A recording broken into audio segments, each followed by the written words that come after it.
Hello. Hi, Rosabelle. How's your day going? It's going okay. How's your day?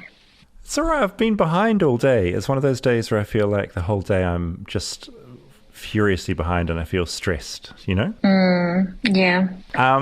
We're doing an episode called Flights of Fancy where basically listeners call in to submit topics that they want me to look into. I don't know what they're going to be calling in about. Rob has kind of been corralling all of those. But I was wondering if Rosabelle wanted the hit podcast Flightless Bird to look into a big issue about America.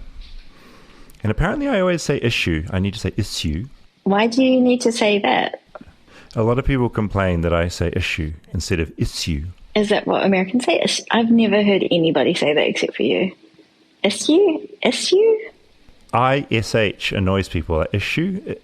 Issue. Anyway, let's not worry about it. Okay. If I was to look into a topic for Flightless Bird, what would Rosabelle want David Andrew Farrier to look at? I think you should do an expose on David Andrew Farrier. What do you think? The truth, you know? I've got a lot of secrets. I'm David Farrier, a New Zealander accidentally marooned in America, and I want to figure out what makes this country tick. And no, Rosabelle, I will not allow you to air my dirty secrets on this podcast, ever. I'm very excited about today's episode. We tried this out ages ago, and it was a blast. We heard about the perils of being a postman in the United States and what it's like to train a Navy dolphin. So Rob and I figured we would do it again. About a month ago, we put out a call for you to submit your ideas and expertise, and submit you did. Rob has been combing through your submissions and has picked the first batch, and today we're going to be talking to some of you. So get ready to hear from a bunch of Flightless Bird listeners, aka Birdies, who are involved in something interesting, surprising, weird, and educational, because this is the Flights of Fancy episode.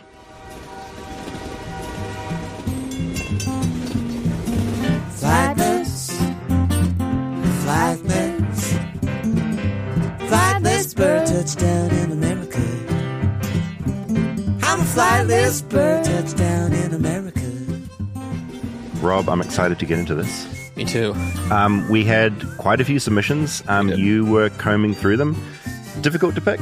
Yeah, it's always a little difficult to pick, but there's some good ones, and I think we've got enough to do a couple of these. I get excited by this because, A, I can sort of take a week off. Yeah. And also, this is quite a compelling episode we're going to make, but then also it's just ideas for like other amazing episodes down the line. Yeah, it's three birds with one stone. It's three birds with one stone. I kind of hate you for saying that. A tiny bit of admin before we get into it. We have a website now where we sort of want to put all the things. So it's flightlessbirdpod.com. And on there, we've got the t-shirts that we have for sale. If you want a Flightless Bird t-shirt, we have the ticket links for the 2 live shows we've got coming up in San Francisco. Yes, we've got April 13th in Portland. Yes. And April 18th in San Francisco. Buy tickets to both. There's still tickets. There are. And so both. that is on flightlessbirdpod.com. And you'll also find where to watch us on YouTube there. And there's another tab for like all the audio places. If you haven't figured out how to listen to this yet, there's a real problem. But it's got lists where you can listen to the show. I know websites are a bit like $19.99, but I think occasionally they're helpful just to have a central spot to it's have a links. nice hub. Yeah, because we've been sending people to my Instagram and like other places. So if we talk about anything, chances are it will be on that website. It's just all things Flightless Bird, because when you go to David's Instagram, you got to deal with like weird animal stuff. He's really plugging his webworm all the time. Yeah, like, it's a mess. You'll be like, what is this? It's like if your hair was a social account. it's harsh but accurate. But no, also, and I didn't really want to start a Flightless Bird Instagram because that seems like too much hard work. So flightlessbirdpod.com, it's all there. Other than that, is there anything else we need to sort of get out of the way before we talk to the people? No, we'll keep the form for this kind of open. Yeah, cool. So if anyone wants to submit for future Flights of Fancy, we'll be keeping an eye on it, Yes. what's rolling through. It's bit.ly/FBFancy, all lowercase. You can submit ideas that you have, and every once in a while we're going to do one of these. And yeah, it's nice because as we found out last time and this time, you listening to the show often have something incredible up your sleeve that I would never and Rob would never think about otherwise. And so this is like fun for us. Yeah, it allows us to get very niche. The ability to center a topic around talent versus the other direction where it's like, let's do something on Cheesecake Factory and who do we know that works there? Can David talk to their PR company and get brainwashed by them? Yeah, it's funny like coming up with topics for the show because there are certain topics that seem like they're going to be really big and interesting. Like I'm trying to think of an example now, but like this is sort of a boring example, but I always think like banking would be a great topic, like just the way like the banking system works and money and why I'm still writing out a check to pay my rent. But things that seem really good on paper if you don't have this central Like character, or banking, who can really like take you into a topic, you're kind of like stranded. And so Flights of Fancy is a way to sort of meet people who are like, no, I can bring you into this world that you never would have thought of before. It's reverse engineering what we do, and it allows us, It is. to have really good talent and then know like, okay, this seemed like a weird topic, but there's actually this we've whole got this world. perfect person that can take us through it, and let's go. If you have any feedback to this episode, as always, it's flightlessbird chat@gmail.com. Always nice to hear from you. But should we get into the calls? Yeah, let's do it. Hi, Ellie. Are you there? Good. How are you? We're really good. Hello. We're just getting things set up in our studio. You look amazing. Okay, we should just get into this. I'd love to know your name, and then I would love to hear your pitch for the show. All right. So, David, I've technically DM'd you about this before, and we've chatted about it. So I'm sorry that this is a little repetitive. Okay, that's okay. See if he remembers. I would like to transport you guys to the lovely Dairyland of the USA, Wisconsin, specifically known as the land of cheese. Is there a specific part of Wisconsin we're starting at? Madison, Wisconsin, so the capital. Okay. And as quick background, I grew up in the suburbs of Chicago, which, Rob, you get it. Me too. Did not realize that it's a whole different world coming to Wisconsin in terms of like agriculture, cheese mostly. So a lot of this, I did come in with a fresh perspective, the cheese industry, which was really cool. So after I graduated college, one of my first like full-time professional jobs was in the Wisconsin cheese industry, specifically marketing and communication and a little bit of like lobbying law. Amazing. So you were working for Big Cheese? I'm the Big Cheese, yes. I do remember these DMs, but it gets murky because the number of people that have sent me messages about the cheesiness of Wisconsin and the surrounding areas, I'm like, how cheesy can it be? Like, how big is this? Okay, well, like, first thing I have to say is like the amount of puns that you've already maybe unintentionally said, but like that's probably the worst part of the job was that everyone thought they were super unique and they'd be like, have a good time. And I'm like, but so my expertise, quote unquote, to be very clear to anyone else from Wisconsin listening, I'm not saying I'm the ultimate, cheese expert, but my, viewpoint being in communications and kind of that being how the industry actually plays out. Glad that there's other people there who think that it's so interesting. I think one of the most compelling parts about it is that, yes, it's like a stereotype. Rob, I'm sure you know this. David, do you know about like the cheese head hats that people wear? No. So a Packers thing. Right. Is that Packers are a team? Packers are a football team. Okay. Football. And cheese heads, is picturing a big slice of cheese on a hat or something? It's a block. It's like a cheddar block. A wedge. Sometimes I'm still stunned at how you talk about all this stuff like it's normal, but it's so deeply strange. Absolutely. And like, again, I love that you're the visuals. Thank you. And that's actually a whole company that produces those in Wisconsin. That could be its own thing. Okay. But like, so those stereotypes are real though. There's a whole debate over cheese curds. Should they be squeaky or should they be deep fried? There's a place for both. Okay. I agree. And you have to try both. Yep. When I went to the University of Wisconsin-Madison here as an undergrad, I didn't know that cheese soup is a thing. Oftentimes it's beer cheese soup. So in the dining halls it's essentially nacho cheese with some broth thrown in. Oh my God, that sounds horrific. And listen, I'm lactose intolerant, so I'm biased, but yeah, a little rough. Oh, so you're lactose intolerant. This is a real issue. Were you lactose intolerant before you got into cheese, or was it Yes. because you had so much cheese that it made you? No, actually, if you had more, your body would probably get used to it. But I will say, quick disclaimer, if you have like any of your aged cheeses, you're good. Throwing that out there. That's my like PSA. Did you develop a particular did you leave all of this still loving cheese, or did it make you dislike cheese because it was too much of it in your face? It's not that it was too much cheese. It's that seeing the backside of anything can be a little rough behind the curtain. How the sausage is made, but cheese. Oh, I went into it, not knowing that much. There are some incredible things about it. Like Wisconsin produces 3.5 billion pounds of cheese a year. Oh my God. And if Wisconsin was a country, it'd be the 4th largest producer of cheese. Oh, yeah, okay. This is big, but this is big cheese. I'm just going to like make a check mark every time there's a pun. So yeah, it produces like 25% of the nation's cheese, and you need a special license to make it. You could argue that cheese making requires more safety than purchasing a gun in this state. Some might say. There's an Alice in Dairyland competition, which is like a Wisconsin beauty pageant, but specifically for dairy. Excuse me? Like, what Yes. does that look like? What? Oh, I've met her. There's a new one every year. You've met like Miss Cheese or 2024 or something. Yeah. Miss Dairyland. Yeah. Yep. I know. And again, this was all shocking to me, and then it gets normalized. Okay. So the biggest event, my job was specifically for like the internal trade organization. So I think it was in the egg episode. I was like so relating to you. You're like, yeah, they didn't really get back, didn't explain. Yeah, because they're not used to having to market externally. Right. So the biggest event that we put on, every year they either host the US cheese competition or the world's championship cheese contest. And right here in Madison, Wisconsin, capital city. And it has over, 2,000 submissions. And it's not just cheese. You can also submit your dry dairy products, your yogurts, really anything you could think of. I learned that you can make cheese from camel's milk. Incredible. Didn't try it. So you'll have like dozens and dozens of countries. Like when I worked there, it was the World's Championship. That's what they call it.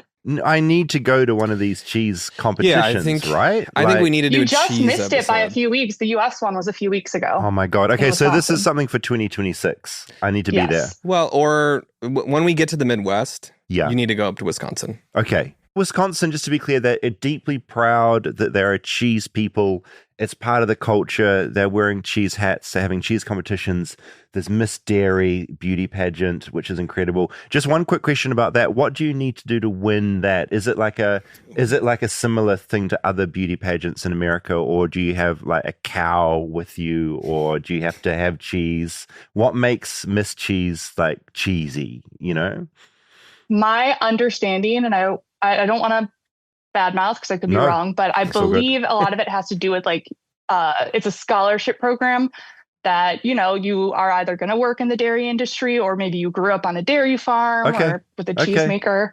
And then you're essentially like the PR for cheese, Wisconsin dairy and cheese. This is amazing. You have to like show up to different events in like a full-on sash. I love all of this. I love that this is this place that is just known for this one thing. I love they got cheese. Wisconsin Dells too. Cool. Of course. Yeah. That's part of so it. that we're going to do both of those things when we get to Wisconsin. I think we should eat so much cheese and then get into the water parks. Just I'm going to be full of cheese sliding down some of those slides, and diarrhea. Just all feeling over the like slide. I want to vomit the whole time. But for the record, I love cheese. My sister is a GI doctor in the Twin Cities, and they have a specific term for all the GI illnesses that families get, and it's called DAGE, D-A-G-E, for Dell's-associated gastroenteritis. It sounds a bit like Doge. I know, amazing. and they started this first. Listen. This is really good. Well, I love your pitch. I love everything about it. There's not one thing you've said that I'm not ridiculously intrigued by.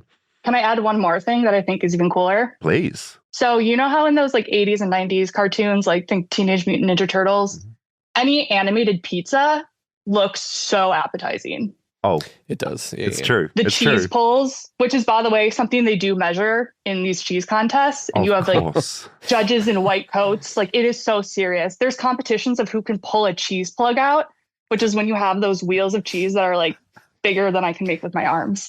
This is great. You have a special instrument, like Yeah.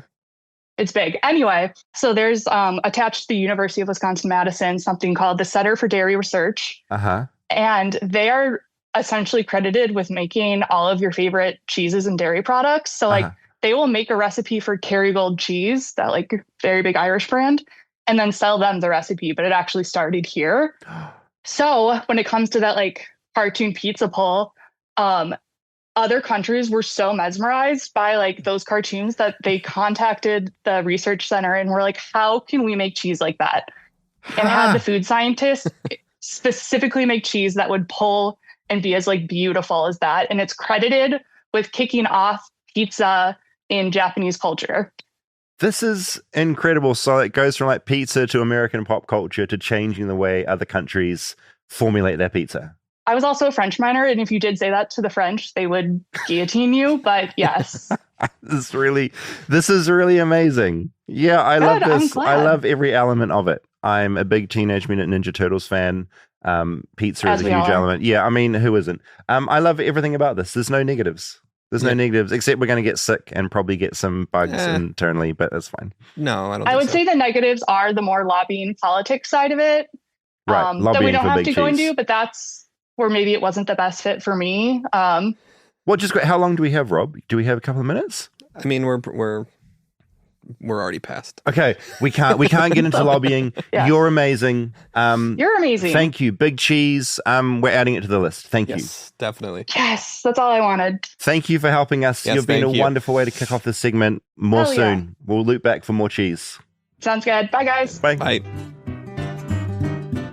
Stay tuned for more Flightless Bird. We'll be right back after a word from our sponsors.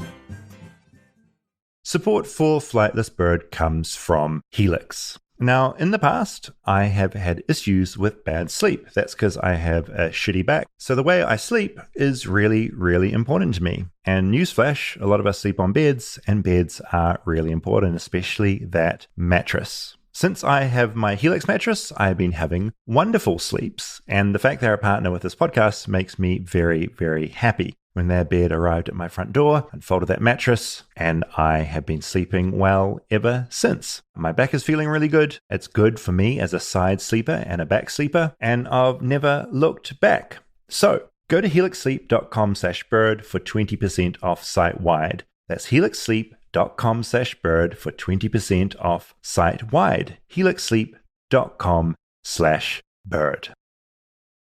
Support for Flightless Bird comes from Symbiotica. Now, if there's anything I've learned so far this year, it's that small habits make a huge difference. I used to have an old habit of drinking/eating Cocoa Pops every morning. I don't know if you call them that here. It's basically like a breakfast cereal that is very chocolatey. Not good for you. I cut that old habit out, and I'm very glad. And that's where good habits come in, which is where Symbiotica comes in. They make choosing healthy habits easy, enjoyable, and something to look forward to. Plus, spring is here, and we've got an amazing deal from our friends at Symbiotica. There's no better time to hit refresh on your routines. When I wake up every morning, I have a little sachet of Symbiotica's liposomal glutathione. It's tasty, it's delicious, and I genuinely really look forward to it. Something I really appreciate is that it is really good for your gut health. Also tastes really yummy, easy to take on the go, easy to travel with, and the nutrients are wrapped in tiny protective bubbles to help your body absorb more and waste less. That means better results faster. Your body is exposed to toxins every single day, from the air you breathe to the food you eat, but there's one powerful defense, the master antioxidant, glutathione.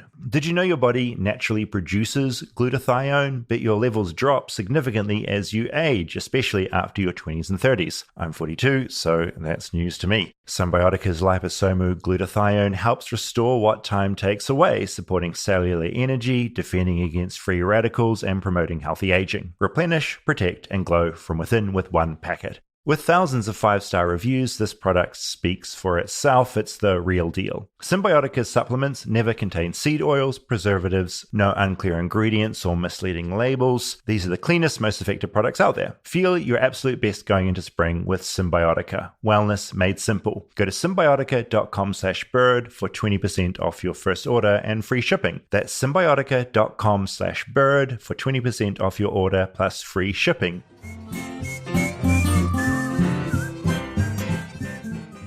All right. Next up is Lily. Okay. Hello. Hi, Lily. How are you doing? Good. How are you? Oh my gosh, I'm up on the TV. You're Up on the TV. TV. Thank you for doing this. Yeah, thanks for having me. Oh my God. Look, I feel like, so we don't run out of time, I think we should get straight into it. I would love to know your name and please tell us your pitch. I'm Lily, and I think I would love for you to do an episode on Kony 2012. Oh, okay. I got goosebumps when you said that because I have certain emotional reactions to this, but I've also kind of forgotten everything about it. I also have emotional reactions to it. So I was an intern at Invisible Children, which is the organization behind Kony 2012, for the whole year of 2012. So I came in right before it started and left after it ended. In New Zealand, Kony 2012 made it to New Zealand. I have a Kony 2012 t-shirt, so you obviously did a very good job. But for someone listening to this that has no idea what the hell you're talking about, can you just explain what this movement was? So Invisible Children was a nonprofit grassroots organization that existed long before Kony 2012. It was started in 2004. A big part of it, so it existed to end the kind of tagline, end the longest running conflict in Africa. Okay. Joseph Kony was the leader of a rebel army called the Lord's Resistance Army. They were massive at one time. They still exist. I think they're pretty small and not much of a threat today. Okay. Joseph Kony is a very old man. Okay. He's still out there.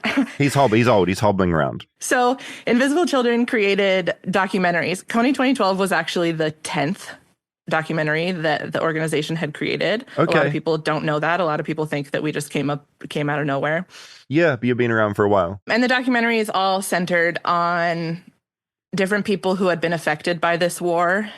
And we toured them around the country. So there was a aspect of this organization in Uganda where the Lord's Resistance Army started.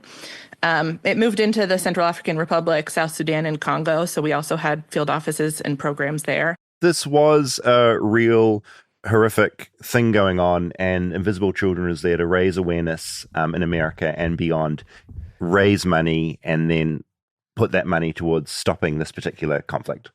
Yeah, totally. Invisible Children was like a fairly religious group too, or most people involved were like Southern California, Orange County religious people. Right. Yes and no. The organization itself was not religious. We were like trained when we went out on the road to talk about it. We were trained to say it was not a religious organization. It sounds like what a religious organization would everyone say. I know that everyone I know exactly what I'd say. Everyone I know that was involved in Invisible Children are very religious. Okay. Yeah, they're out to like make the world a better place, essentially. Yeah. Okay, so what's the problem? What's the problem with all of this? So Kony 2012 launched, and it was our first video that we put out online. And our goal was to make it go viral. And at the time, Instagram Reels, TikTok didn't exist. The concept of viral was very different then than it is now. Our goal was by the end of the year to have 500,000 views. Okay. Online. We hit 1 million in 24 hours. Holy shit. Yeah. And this organization was run by a bunch of interns. Kids. Yeah, I don't think there was anybody there over the age of 30. Wow, right. Including our CEO. Okay, so this thing goes mega viral. There's suddenly, like, I'm in New Zealand, suddenly hearing about Joseph Kony, having never heard of this person before.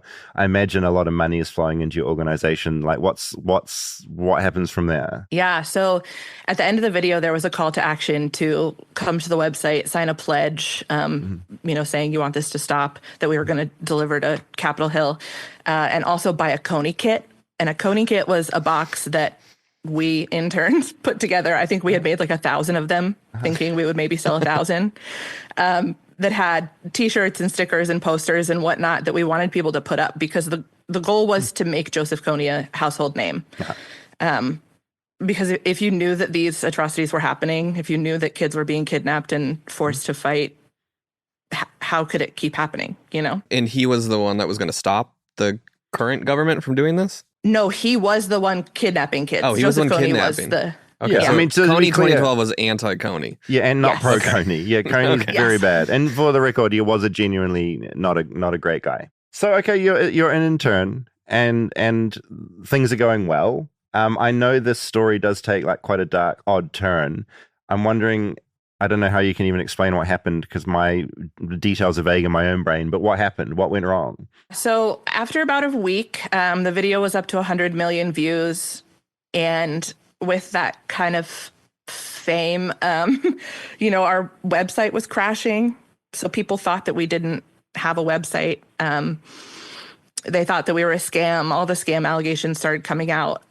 The first couple days, it was really cool to like be on the bandwagon of stop Kony. And then after a couple days, it was really cool to hate invisible children. I see. Right. So Yeah. suddenly a lot of hatred and negativity, social media and being viral is like a relatively new thing. And you guys are getting slammed by a whole lot of like weird negative shit. Yeah.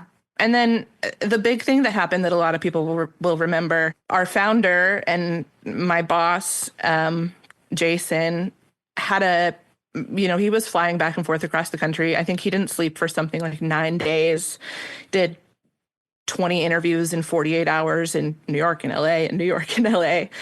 And he had a pretty public psychotic break. Right. And somebody filmed it and sold it to TMZ. Right. Yikes. And that was kind of where it all went bad. So just to say, I absolutely want to dive into this topic. Like Rob and I, like, how can we not look more into this? We'll loop back to you and get more details about your world in this and other people as well. He basically stripped off naked, right, on the street, filmed it. Yeah. And that would have been a bad day in the office, I imagine, for all of you. Like that must have been a thing. It was really heartbreaking. I remember we were actually planning on having a party that day to celebrate all the success. And all the interns, there were like 60 interns. So all the interns were in the big conference room. There's like champagne lining the walls. Everybody's in really good spirits. And I just look over and see one guy who we called Johnny Pockets was sitting on the floor crying. And I was like, well, this is a happy day. What are you crying about? And then one of our bosses, Zach, came in and he walked up. You could tell something was wrong. He walked up to the front of the room and just said, Jason, and started crying. Oh, He couldn't get it out. So I thought Jason had died. I all the worst thoughts were coming to my mind. We didn't, and even Zach didn't fully know the whole story. We knew what people on the internet were saying. What people on the internet were saying wasn't totally true. So I don't necessarily want to repeat it, but TMZ called us and said, we'll give you 2 hours to tell your staff, but we're going to release this video. We're going to put it out there. They gave us like 10 minutes and they released it. yeah. I mean, what a thing to go through as a bunch of kids, your interns. You've just had this incredible ride. You're all doing this thing, which is positive. The internet slowly turns on you because they're suspicious of what you're doing. And then you have someone with mental health issues collapsing, and then it all suddenly turns on all of you. I can't think of like a more horrific day in the office. And it's such a story of everything about this is so incredibly American, right?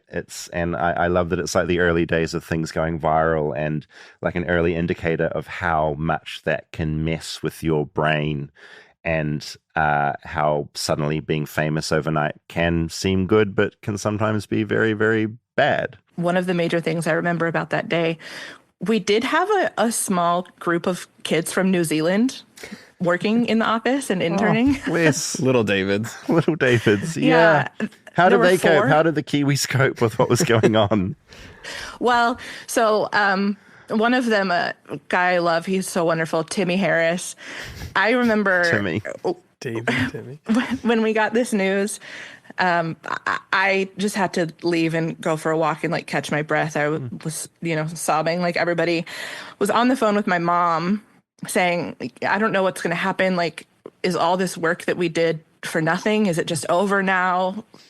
People don't think we're real. Like, how can they not believe us? And I'm on the phone crying, and I'm walking back into the office, and Timmy comes out and like throws his arm around me and puts his other hand up and just drags me back into the office. I didn't really know what was going on at the time. Later that night, I had a friend call me who I hadn't talked to in years saying, Lily, you are on the news crying.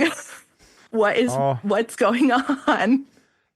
So a cameraman was outside the office and like filming me crying, talking on the phone with my mom. And Timmy came out and kind of saved me and put his hand in front of the camera. Timmy did you such a solid. That's really great. Again, that speaks to America as well, right? You're having the worst day of your life, and there is the media with a camera filming you talking to your mum. That's all wild. My God. Yeah, we couldn't go home. There was cameras outside of our house for weeks.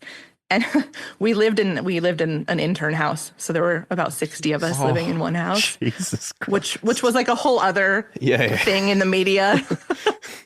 I have about a million more questions, but I think I'm going to hold off on those until we do a whole episode dedicated to this because, and I want to find Timmy. Timmy, if you're listening to this, like email in because I kind of want to talk to you as well. I love that there were Kiwis in that house with you guys. That's amazing. And I'm sorry it all went so pear-shaped. Do you feel like when you think about this, do you you're talking to us, you're holding it together, but I imagine it brings up some pretty not great feelings, and it sort of turned into like a bit of a joke as well for a lot of people. But for you, this was this huge part of your life. The intentions were so good of it too. Yeah, it was really hard. It changed my view of the media and what I trust. And, nowadays, who knows? But this was kind of the first time that I had seen people blatantly lying in the media that I trusted. And I knew they were lying because they were talking about something I was going through every single day. It's still pretty hard. It took a long time to process. I have, some of my best friends today are people that I worked with during that time. And we talk about it every once in a while, and we all have new thoughts and feelings that come up. I think very differently of it now than I did 10 years ago. But yeah, it's been, when Rob emailed me, I've been talking to all my friends and watching old videos, and I hadn't watched Kony 2012 since then. So I watched it last night. That was a wild ride. Well, look, thank you for sharing all of this, and we'll loop back, and I want to learn more. And I think looking back at something like this that was talked about so much in the moment, but having the chance to have time pass and to be able to reflect on things and what things actually meant, I think is a really great opportunity to look at a bunch of different things in American culture. So thanks for the pitch. We'll have you back. Thank you. Thanks, guys. Stay tuned for more Flightless Bird. We'll be right back after a word from our sponsors. Support for Flightless Bird comes from ExpressVPN. Now, if you're anything like me in the past, you have used incognito mode a lot when searching for things that are a bit dicey. You might be thinking about porn. I'm thinking about the investigative newsletter I write, Webworm, and this podcast, which has me searching for some pretty weird stuff at times. But did you know that incognito mode is not enough to hide your browsing history? Check the fine print and you'll see that all your online activity is still 100% visible to a ton of third parties, which is where ExpressVPN comes in. Without ExpressVPN, these third parties can still see every website you visit, even in incognito mode. That includes your ISP, your internet service provider, and your mobile network provider. Happy days. ExpressVPN basically reroutes 100% of your traffic through a secure encrypted server so third parties can't see your browsing history. You can hide your IP address, which makes it extremely difficult for third parties to track your online activity. It's really easy to use. You just fire up the app and click one button to get protected. And it works on all devices, phones, laptops, tablets, and more, so you can stay private on the go. It's also rated #1 by top tech reviewers like CNET and The Verge. I love The Verge. I have ExpressVPN running right now. I never don't have it running. I've been using it for a couple of years now, and it's one of those things that I downloaded, I subscribed to, and I've never looked back. Protect your online privacy today by visiting expressvpn.com/bird. That's expressvpn.com/bird, and you can get an extra 4 months free. expressvpn.com/bird. Flightless Bird is sponsored by BetterHelp. Now, therapy can feel like a really big investment, this really expensive thing, but the fact is the state of your mind is just as important as your physical health. The brain and what's going on up there is just important as the bod. With BetterHelp, you pay a flat fee for weekly sessions, which saves you big on cost and on time. Therapy should feel accessible, not like a luxury. And with online therapy, you get quality care at a price that makes sense and can help you with anything from anxiety to everyday stress. Believe me, your mental health is worth it, and now it's within reach. I've found therapy really great, especially when thinking about how I communicate with people in my life. I might be a good communicator on this podcast, but in person, from New Zealand, I'm shy, I'm nervous, I don't know how to talk about things that are actually important, and therapy has been helping me with that. With over 30,000 therapists, BetterHelp is the world's largest online therapy platform, having served over 5 million people globally. It's convenient too. You can join a session with a click of a button, helping you fit therapy into your busy life. Plus, you can switch therapists at any time. Your well-being is worth it. Visit betterhelp.com/bird to get 10% off your first month. That's BetterHelp, HELP.com/bird. Hi, Patty. How are you? I'm good. Thank you. It's nice to see you. Thank you for doing this. Oh, well, thank you for having me. I think we should just get straight into it. Patty, I would love to know where you are in the country and what your pitch is for the show. Well, currently I'm in Florida, but I live in Columbus, Ohio. So I'm a snowbird. What one do you prefer? Which area? Well, I prefer Ohio in the summertime because it's not as hot, and definitely Florida in the winter. Beautiful. Okay. And what's your pitch for us? Well, my pitch for you is hot air balloon competitions. And I know from listening to your Goodyear Blimp podcast that you're not really a fan of hot air balloons. I'm scared of them. I'm deeply cautious and scared. Well, you don't need to be. It really is a very Zen-like experience. But hot air balloon competitions are a little bit more frightening, just because, pilots are competing. And so they're doing things that normally they would not do and they won't do with a passenger. But are you involved in the space, or you're a fan? Are you a balloon enthusiast? Are you a pilot? No, I'm very much involved. I started in 1981 just as a spectator, and a pilot was having some trouble with a launch and said, "Can you help me?" And I jumped in and helped inflate the balloon. And as my husband used to say, lightning bolts went through the balloon into my hands and I got hooked. So went from there to just volunteering, and then became involved as an event official. So I never got my pilot's license. I did take ground school, and my husband flew. We had 2 balloons and he flew up until probably 7-8 years ago. But then I went on to the official side, and that side actually is really interesting. I help do all the scoring, do measuring. It's not like anything you've probably ever seen or really imagined. Well, I'm so curious because what is involved in the competitive side of hot air ballooning? Because, you take off very slowly, you sort of float, and then you descend. What's the competitive element? It has nothing to do with speed. Okay. It's not a typical kind of a racing event. It has to do with accuracy. So they take off and they use the various directions of the winds at different levels and different speeds to steer to targets that are placed on the ground. Those targets will be miles away, and there could be a series of them, 4 or 5. So they may be flying quite a distance to navigate to those. Now with the new electronics that are available, some of the targets are actually spots in the air. Ooh. Oh, wow. That's amazing. So, yeah, you're trying to fly to an altitude and to a certain actual spot that would have a latitude, longitude. It's like a Mario Kart game. Yeah, it's like playing Mario Kart. Yeah, that's kind of wild. And I imagine the pilots that are doing this, have they been doing this forever? Are there new players in the game? There's definitely new players in the game. Fortunately, more young people are coming into it. It was starting to become an aging sport, partly because it's expensive. It's not, the balloons are not cheap. Traveling around the country to compete is not inexpensive. If you are lucky enough to qualify to be on a world team, then you've got expenses for that. Typically, those are going to run into $15,000-$20,000 for a pilot to be able to take their crew and do that kind of competition. I did send some videos.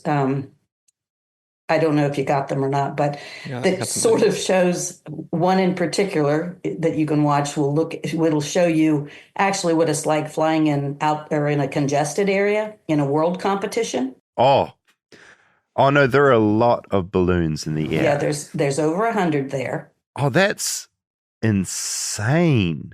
How are you not? This is a very amateur question, but how are you not just banging into each other because you're moving so slowly? Correcting seems difficult. Well, that video is sped up slightly just to kind of condense it, but they're actually not always flying very slowly. There's times when they'll be, particularly at altitude, they may be going 20, 30 miles an hour.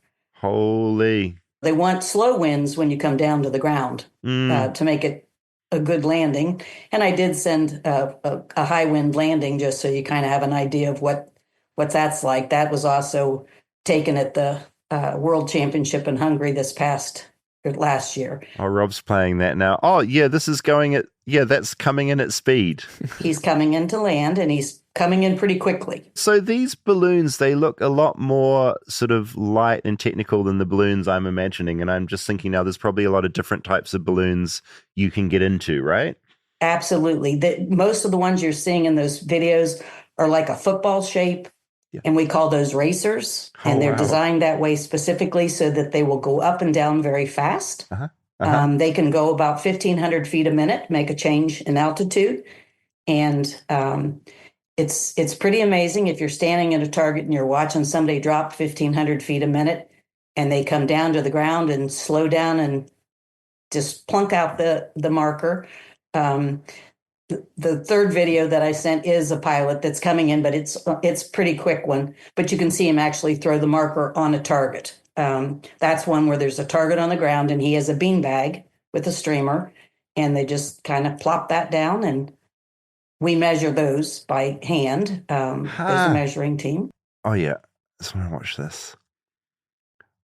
It does feel like a video game.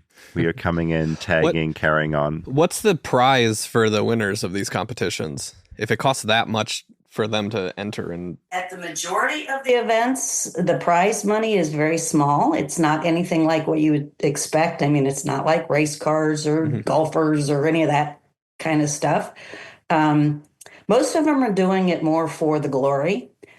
At our national championship, the last 2 years and this year as well, which is what I'd like to invite you to come to. The national championship in Longview, Texas, the past couple of years, Longview, Texas prides themselves on having, because it's Texas, the biggest prize purse. You got to be biggest in the country. So their prize money is sufficient so that the winner, who would qualify then for the Worlds, is going to be able to get his equipment over there and take care of the expenses. Oh, I mean, I'm sold. I love all of this. I mean, it doesn't make me want to jump up in a balloon immediately, but I definitely want to be on the ground watching the competition. And I can get you access to, you can go along and help crew. I can get you to a target. I can get you into the planning meeting with the event director. I can get you into the scoring room where we score everything electronically. This is amazing. It's a scoring program out of Australia that we're using currently. I can get you access to about anything you want. If you are available this year for the Nationals, that's going to be in Longview in June, there'll be 5 former world champions competing, possibly a 6th, which is the current world champion. He's from France, and he's been invited to come. Whether or not he's going to attend, I'm not sure. He obviously won't be able to compete the U.S. National Championship, but I could get you access to a lot of people that you could talk to. I love all of this. No, count me in. I'm going to look at the calendar in June and see what's going on. This is amazing.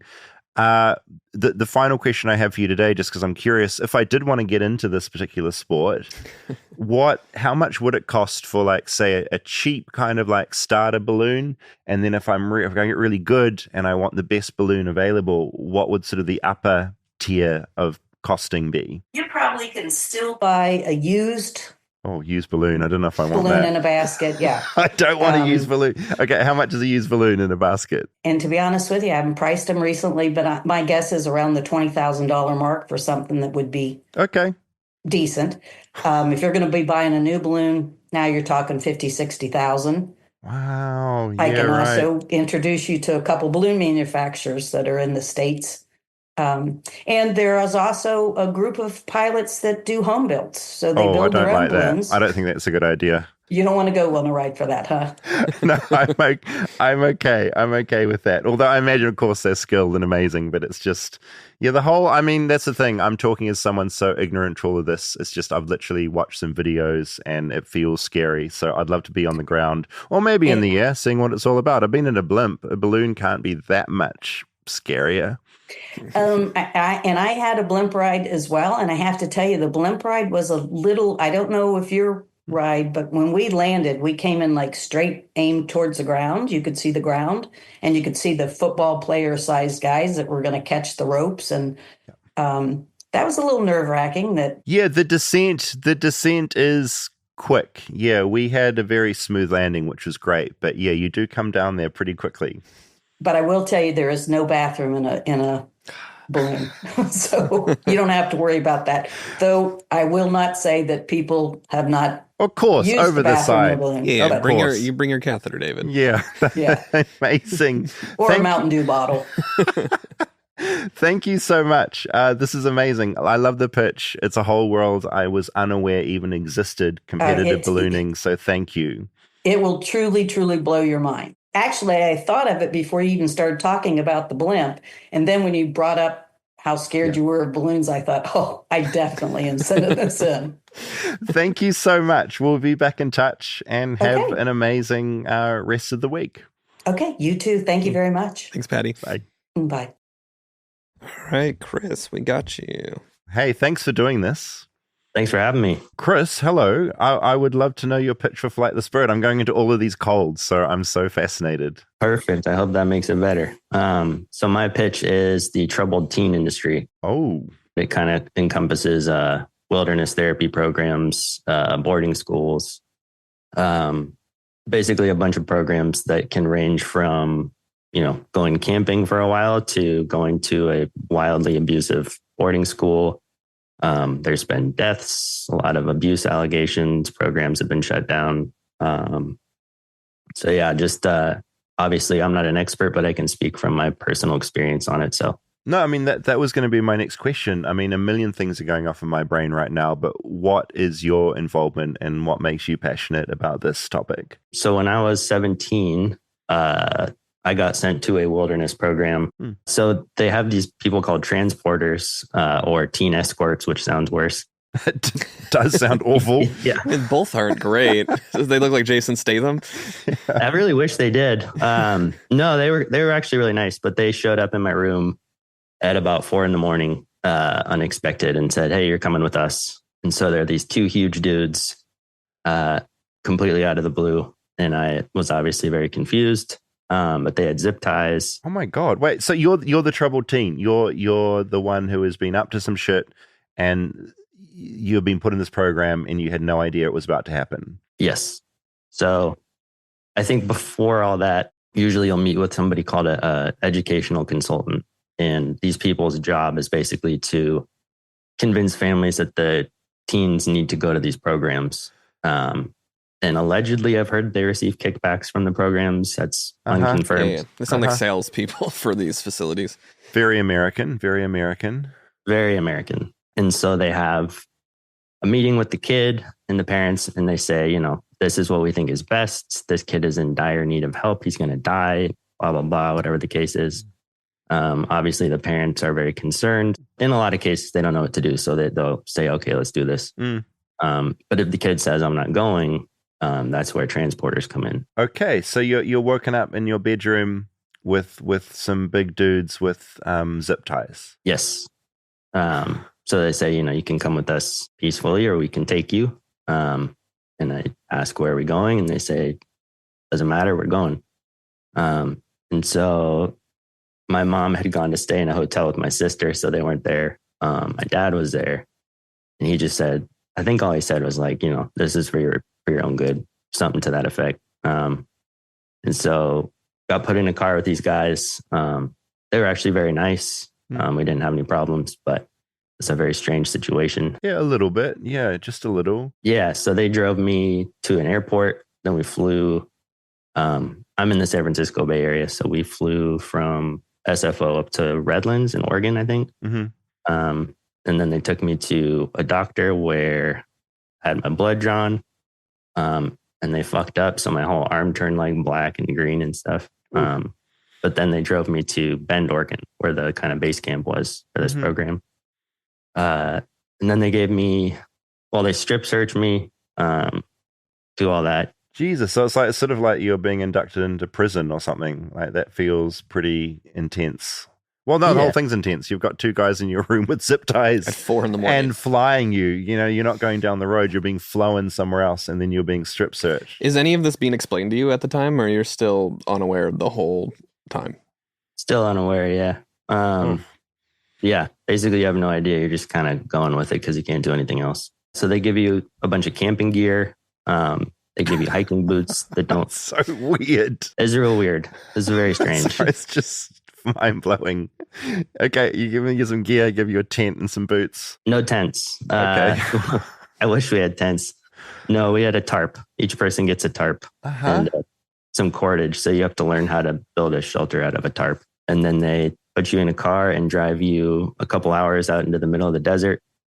And that you're so far from civilization that, you're not going to see anybody, but they make you put your head down. I think I had to wear a blindfold so we wouldn't see where we were going. And you get there, and basically the program I was in, there's 4 phases to it. In the first phase, it was some dumb shit. It was like earth phase, fire phase, stuff like that. The first phase, you're not allowed to talk to anybody. So you're just solo until you write your life story and then read it to the group. And so you just kind of, from there, you just go. You have to build your own shelter. So if I get this right, you're sort of a bad kid, whatever that is. You're ripped out of home and you're kind of shocked into living in the woods so that you, can see your life more clearly or become more sort of, what's the purpose? And I guess my ultimate question is, looking back at this now, you seem like lovely and very well adjusted. What do you make of what happened to you, and whether it was a good thing or a bad thing or a complex mixture? Well, and also, what age are all the kids that are being sent here? It's like 15? I think the youngest kid in my group was 13. 13. I mean, it's everything you've said sounds horrific and very bad. But what's your take on how all this went now, like as an adult? I think it was, at the time, a terrible experience. I hated every minute of it. And usually with those programs, you get sent to another one after you go to the initial one. So you kind of bounce around between programs. Luckily, I turned 18, so I was released. But honestly, if I could do that program willingly now and not with that company, just with like some friends or something, just go out into the woods for a couple months, it'd be great. Yeah, so the methodology, horrific. Yes, the concept of like getting you out in nature and learning how to fend for yourself with caring people is a good thing. But this program sounds like it takes this idea and just sort of turns it into this weird for-profit shock tactic. Yeah, that's accurate. These programs are super unregulated. So there's very little oversight. They had like a quote unquote therapist that would come every week who was unlicensed. Most of these companies have either been shut down. The company that ran the one I went to rebranded with a different name after a bunch of allegations. Great move. Great mega church move. Yeah, just like carry on, different name. No one will know. Yeah, it's crazy. I've met a lot of people since I got out that were put through the similar situation. And everybody's got a similar story. I've met people that had the same transporters that I had. Yeah, it's a very strange industry. Are these programs still running in any way, or are they a bit more tame now? What's the situation today? Yeah, so there's plenty of them still running. Holy shit. This is all new Yeah. to me. This is just so crazy to me that this happens. Yeah, it's pretty bizarre. They're very unregulated. I know that Paris Hilton has actually been a very vocal advocate. Yeah, famously, she got sent to one when she was a teenager. Yeah, right. And I feel like now you're talking about this, I feel there's been a documentary one-off a series about one of the more problematic camps. Yeah, there's been a few documentaries now. I can't remember the names. I know there's one on Netflix. Holy shit. This is so... I guess I absolutely want to dig deeper into this, so thanks so much for reaching out. And you also clearly have very good musical taste, so like sign yourself up. Have you talked to your parents about this at all, like as an adult, or is this just like a big falling out point of like, how could you have signed me up to this? And you don't have to answer this if it's too personal. No, not at all. Initially, it was a huge falling out point. I haven't lived with them since I went, so but we're great now. We have a great relationship, and I think it took me putting myself in their shoes and kind of understanding that they actually thought that I was, going to die or something bad was going to happen. Obviously, the methodology was not ideal that they went with, but I can kind of see past that now, even though it was a pretty horrible experience. Well, thank you for sharing, and I'm absolutely want to follow this up. I've got a million more questions, and yeah, I'm glad you're okay today. I can't imagine. I don't know. I was a pretty cowardly kid. I was pretty scared of everything. Like I was scared to have sleepovers at friends' houses when I was like, you're that age, you got taken. So to have some big dudes turn up into my room, and sort of zip tie me and put me on a plane. It sounds like a weird joke, or like it doesn't sound like something that is real or is allowed to happen. So I want to know more. So thank you. No, thank you guys. All right, we'll loop back. Thank you. Actually, one more question. Maybe it's a hack question, but like, how bad were you as a kid? Like, what were you up to? Maybe you deserved to be zip tied and hauled away. Were you murdering kittens or something? Yeah. He was the kid from Adolescence. Yeah, with the adolescence child, and you just stabbed a female. I shouldn't lie. What had you done? So it was smoking weed, drinking. Weed smoking, the worst. Terrible. I know. No, it was. I think my parents explained it as more behavioral. So like, they had some pretty strict rules. I didn't always listen to them. I had a job, so I had my own money. So I would buy things that I wasn't supposed to buy, like a hearse. They told me explicitly, don't buy a hearse. I bought a hearse. What a baller thing to buy. Respect. I always wanted one. I thought it'd be a fun kind of party van kind of thing. So you bought a hearse, and your parents was like, this is the last step. This is the last thing, transgression. We're calling them in. Yeah, that was the straw that broke the camel's back, I think. Something like that. Do you still have a hearse, or did you sell it?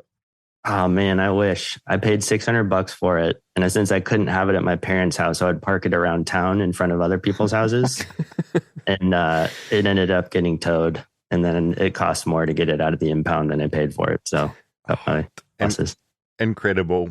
So you just like weren't following the rules. Just a misunderstood teenager. Misunderstood from your parents. teen. Yeah. Oh my God. Thank you so much. We'll loop back and talk to you more about this, because this is a really, really good topic to dive into. Awesome. Thanks, guys. Have a good week. You too. Hello, can you hear us? Hi, yes. Can you hear me? Yes. Hi, Madeline. Thanks for doing this. Hi, yeah, no problem. I don't know what any of these are going to be. Rob has been organizing all this, so I'm super curious. I'm from around Lancaster, Pennsylvania, which is right like in the middle. And the topic I have is ice machines. So I know you did an episode on ice. So either ice part 2 or ice machines. I work for a company that sells restaurant equipment, and I'm in the procurement department. So I purchase commercial ice machines for us to sell to restaurants or whoever. I love this. During the ice episode, it's like once you become aware of a topic you've never thought about before, you start seeing them everywhere. And I feel like ice machines. Once you saw ice, you couldn't stop. I couldn't. I see ice all the time. I was in a 7-Eleven and was blown away the other day by just the size of their ice machine. And obviously in hotels, it's a huge iconic thing in America. What was that like working in that space? If you only start thinking about the ice, you probably think it's crazy how many I buy. Like there's all kinds of different brands, and like like you said, you see them in hotels and things like gas stations, like on top of the soda machine, but a lot of them you don't even see because they're in the back of the house, and then they're just using the ice to refill their bins and for all the drinks and whatever for customers. So I've been doing it for about 3 years now, and I buy like hundreds and hundreds of ice machines, especially over the summer because it gets hot and then they break. Yeah, and people need their ice. Americans need their ice when it gets hot. Yeah. What's your ice situation at home? Do you have the Mercedes of ice machines in your kitchen? No. We do have, I mean, it's mainly commercial because we sell to restaurants or businesses. So like, I don't have anything, but we do have some that are like little pull doors, like a mini refrigerator that you can like put under a counter that you can get like for residential. I feel like because I know very little about this topic, I almost don't know what questions to put to you, but are the sort of things you've learned in this industry or about ice machines or making ice that maybe someone has never thought of? I mean, I feel like ice is just so... Look, I'm drinking like an iced coffee right now. It's full of ice. Yeah. It's such an American thing. But are there any sort of aspects of this that your typical person might not have thought about that you're like, this is an interesting ice fact? I mean, I feel like just the basics, people don't really pay attention because they don't care enough to like the type of ice, because there's like full cube, half cube, nugget, like there's different kinds. And already love this. I love this sort of shit. This is my jam. Yeah, nugget. Yeah. Yeah, so nugget is like what you get on one, like out of a little dispenser, and like hospitals use them a lot because patients chew on the soft ice because it's softer. But then there's like flake ice, which sits in the big things at the grocery store that like holds the fish and stuff. So it just kind of sits on it. But then like different coffee shops or whoever, like I get Dunkin' and I see that, because I know what it is, I see that it's half ice. Right, so that's what like I've been consuming here. Yeah. Because I've never thought about this. I love, one of my favorite things about getting iced coffee is chewing on the ice, but obviously it's not great chewable ice. I've never thought about what makes a good bit of chewable ice, and obviously I want the nugs, right? Yeah, that's what you want to chew on. Send me to hospital, get me those ice nuggets, basically. What's America's most sort of popular form of ice, would you say? Usually the half ice, so like the thinner cubes. Just because for a lot of drinks. Is that the cheapest ice to produce? Not necessarily. I mean, we also have like countertop dispensers. So like that's more of like nugget because you can get ice and water out of it. But like for restaurants where they're just filling drinks, like water that they give to everybody, it'd be more of preference if they want full or half ice. But then like if they want something different that kind of soaks up the drink a little bit more, or something fancy, because there are like gourmet cubes that some people make that it looks like a little top hat. Oh my God. For like fancy drinks at a bar or something. You've been doing this for 3 years. Do you get a sense of whether America's appetite for ice is on the rise? It's plateaued, it's decreasing. Do you get a feel for that? I feel like we've been selling a little bit less lately, but there's also, it's like if people want to buy an ice machine that's $3,000, or like with how the market and everything is right now. Yeah, bad out there. Yeah, but we're always selling ice machines because everybody needs ice. They use it everywhere. Customers always want ice. So we're always selling plenty. I love this so much. Do you find yourself, before you started this gig, did you ever think about ice, or is this like a whole new world you're in? No, I don't think I really did. But like now, I mean, everything that we sell, like I just look around for it at every restaurant we go to. I'm like, oh, Dunkin' uses half cube ice. Like, right. But before, no, I didn't think about it. Now I pay attention to it everywhere. And, I feel like since I've been in America, I've come to like ice a lot more than I used to. If I came into like a lot of money, I got like a lucrative deal, what would be the ice sort of machine that I would get for my home? Would it be built into a fridge? Is it a separate machine? Like, say I really want good ice. What am I buying as a consumer at home? I mean, for ones at home, there's ones, like I was saying, like a little, like it's just called a little pull door. It's like a mini refrigerator, but you can put it like under your counter if you have like an at-home bar. Okay. Besides that, it's mainly commercial that we purchase. So you don't need like a 4-foot wide ice machine to make a ton of ice. So if I wanted to start making good chewable ice for my house, I'd probably have to like get some industrial grade machine that hospitals use. I think hospitals have some of the dispensers too, that it's probably like 2x3. You can put it on the countertop And you can get ones that make just ice or ice and water, and then it like dispenses it for you too. I kind of like they do this. I have the tiniest kitchen known to humankind, and I like the idea of like making like my available beach space just being this ice machine. I love it. Thank you so much for this. It's a whole new world I haven't thought of as far as ice dispensing goes. So thank you so much for doing this. Yeah, thanks for having me. What's your favorite type of ice, by the way? I mean, I like to chew on it, so nugget, but I like half ice better than pooled ice for something like in my coffee. I think there are two types of people. I think there are people that like to chew ice and people that find that repulsive. I think those are two kind of humans. Yeah. Do you have any thoughts on ICE, the Immigration and Customs Enforcement Agency? There's a lot of crossover let's between get political. Those, right? Well, we deal with customs bringing some in that we import, but like the actual ice machines, but not ice as in that ice. You're amazing. Thank you so much for this. I really appreciate it. Yes, thank you. Cool. Have a good rest of the week. Thanks, you too. Did you have already a good time? It's blowing my mind. Did you get that? No. It was a cheese pun. What? Go again?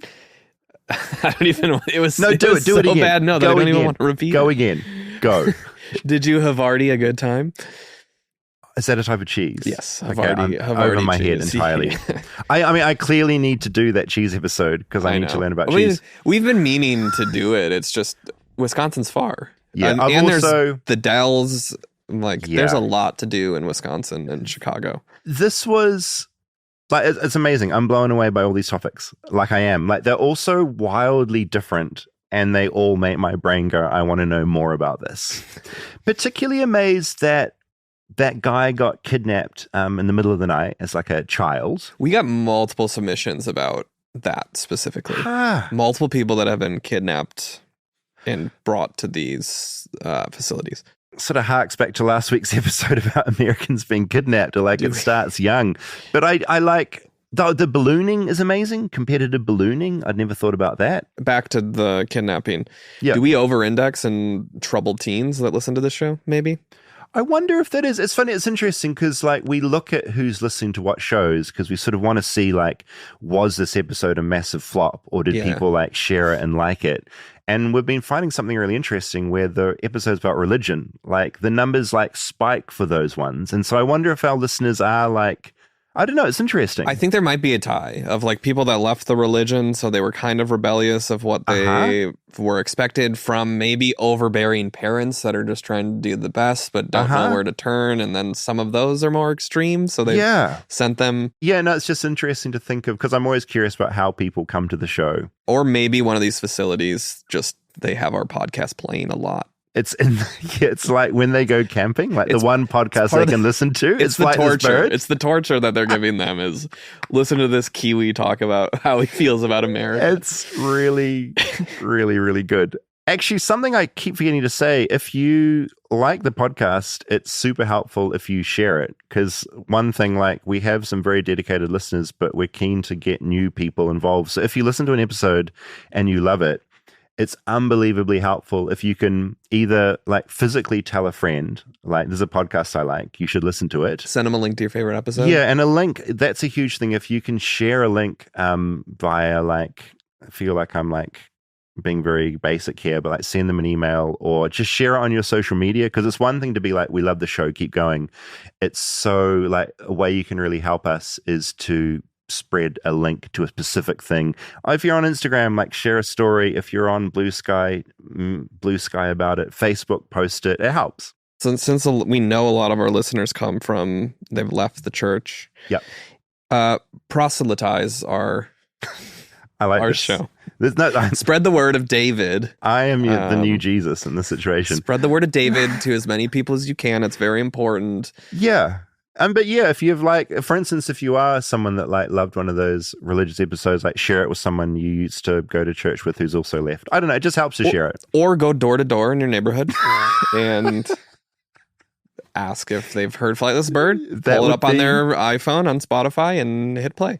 Yeah, if you can start also tithing Rob and I 10% of your yearly income, that would be really helpful. We'll keep You won't get making anything this. out of it except knowing that we really love you eternally. That would be really great. But no, that was fun, Rob. Thanks for setting all of that up. I know, I'm also amazed that you can sort of, because we recorded this in one session, that you can kind of organize everyone to Zoom in to us at a certain time of the day. So also thanks to everyone who made that time in that episode to actually turn up.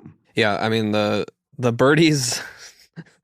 The birdies are real easy to deal with. No, it was not that hard. It was literally I amazing. emailed 5 people, and the 5 people were like, Our audience love to do is, this. I genuinely, from the submissions to the email address, the submissions to this particular topic, we do have really good people. And I'm incredibly reluctant to call them birdies at times because that word gives me the ick, but I also kind of love it and it's That's the point. perfect That's and the I point. really like it. So, birdies. It is.